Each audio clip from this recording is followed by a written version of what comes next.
Hello, what's up mga idol, mga lods? Samahan nyo ako. Mayroon nga pala akong pork chop dyan. Taba pala yan mga kasisi. Binukod ko pala yan kaysa sa laman.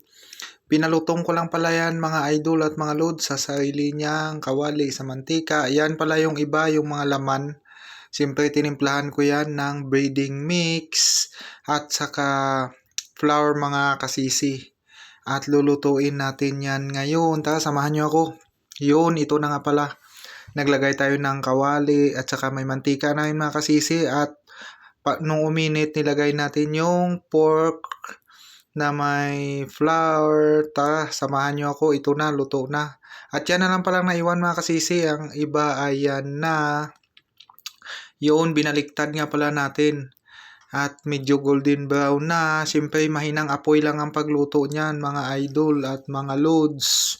Ito nga pala ang ulam namin for today's video and for today's vlog. Yan, balik nga pala tayo sa niluluto. Yung unang salang mga kaya-lodi, ayan na. Tinabi ko na para tumulo yung mantika.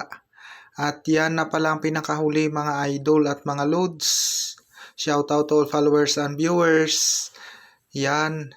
Saglit lang pala maluto yan mga kasisi. At ito na nga pala lahat ng ating niluluto. Nilagyan ko pala ng tissue yung mangkok mga idol at mga loads.